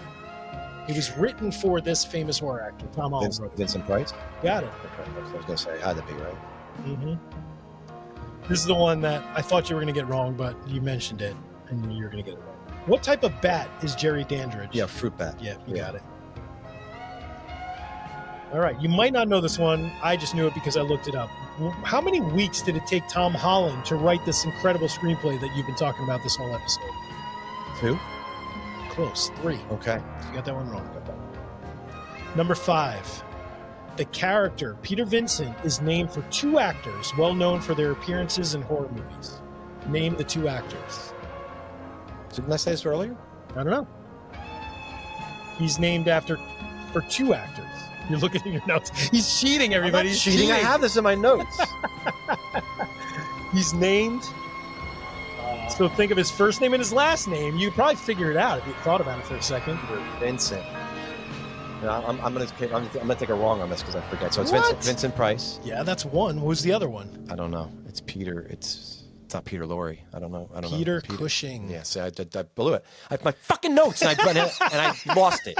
God Even you damn were it. trying to cheat quickly and you couldn't do it. No, because you put me under pressure and I'm bad. I'm terrible under pressure. I'm terrible. All right, you ready? Number 6. That was we a gimme. got 2 Great. more. All right, this is a tough one. I failed this now. What is the name of the club where Jerry and Amy shake it up on the dance floor? Get out of here. Actually, Charlie says it in the movie. That doesn't give me any hint whatsoever. Listeners, anybody getting this? Anybody know? Mike really set me up to fail this All one. right, it's called Club Radio. Oh. Mercifully, there's one more question. There's one question, and I have faith in you, man. I think you're going to do well on this question. I think you could figure it out because you're good. You know a lot of useless trivia and stuff. I'm Master Polly. I am Master Polly. I am. You ready? Last question. Fright Night was the most financially successful horror film of the 1985 summer season. Summer, okay? Okay. And the second highest grossing horror film of 1985, the whole year, behind which horror film? Friday Part 5? No. I took a guess. I'll give you another guess. Wait a minute. Time out. Horror film in 85. Yes. It was right behind this film. In gross. I wasn't even up there? Maybe it was 3. I don't know. 85. I don't have it today, man. All right. A Stop. Nightmare on Elm Street 2, Freddy's Ah. Revenge. Wow, Matt. So No, what, dude, what was I your failed. score? Oh, I got 2.5. I'll give myself 3 out of 7. Oh, That's that hurts. terrible. Jeez. All right, Matt. Well, thanks for playing. That was fun. Oh my God. Oh, you know what? It's about time I do poorly on this. I'm a human being. I'm human. I don't have green liquid in me like fucking You did, like Billy. like Billy. No, I'm real. So how you rating this, Matt? What are you putting this? I got five? 4.5 out of 5. 4. You gave it all the way a 4.5. I did because to All me, right. this is one of my favorite vampire films ever. Yeah. I absolutely love this movie. More than the Lost Boys. Well, I'm gonna have All to right. talk about that. Okay, all right. 'Cause, Yeah, we'll save it. we will save that. Yeah. Characters, a lot more dimensionality than most, if not all, other 80s horror films. Right. The strength of the vampire next door premise, which I'm sure you love about Yes, this. dude. The relatable characters, all up to staying power of this movie. The genius of Tom Holland to pay tribute to Salem's Lot and past things and Bram Stoker's Dracula and all this stuff. All the research you did. Yeah. But and he has the ace up his sleeve, casting a relatable teenager as the protagonist. Mm-hmm. The audience, the friendly choices. It's on par with something Hitchcock or Spielberg would have done. Yeah. Like you mentioned, the Amblin feel of this too. I think it's a perfect blend of horror and comedy, which is such a So difficult hard. thing to do. So hard to do. And drama, Yeah. which I don't think people would give it the notoriety for, but it definitely has that. We've talked about it extensively on this pod. Yep.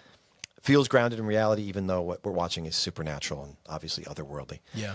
To me, I had it at 4 initially, and I just didn't quite think that did enough for me, so I bumped it to 4.5. Interesting. All right. Yeah, this is up there for me. Very good. It's a 4 for me, Matt. Okay. It's a 4 for me. This is a highly rated film. Good for for me. you. Yeah, okay. What do you This is got? a movie I've loved since a little kid. Since the first time I saw it, I fell in love with it. The first time I popped that VHS tape in our old VHS player down in my basement. To me, it's like the perfect horror film because you have, like you had mentioned, this great mix of comedy, horror, drama, characters that you care about, villains that you care about too. You do love Jerry, you know what I mean? Because Oh, he's so absolutely. freaking cool. Yeah. When I was a kid, I was like obsessed with him. Yeah, Like, you this wanna be guy's Jerry. badass. You know Yeah. what I mean? This neighborhood, the location. You know, you and I talk about locations all the time. I'm a huge fan of this movie's location, and that's another reason why I love The Burbs and other movies that just have these beautiful locations that just feel like a neighborhood that you've been in before, and you've driven your bike over to a friend's house or Yeah. something. The It's Tom, so good. The Tom Holland effect is literally why I bumped up there for Oh, half. yeah. The screenplay, which I I've could see mentioned that. so many times ad nauseum on this pod. That's the reason I had it at 4, just like you did. Yeah. We don't compare these ever, by the way. No. Previous to this, we just find out what each other rate this on the Yep. pod live here. But that's why I gave it the extra. Yeah. Yeah. Because I talked about how great it is. Yeah.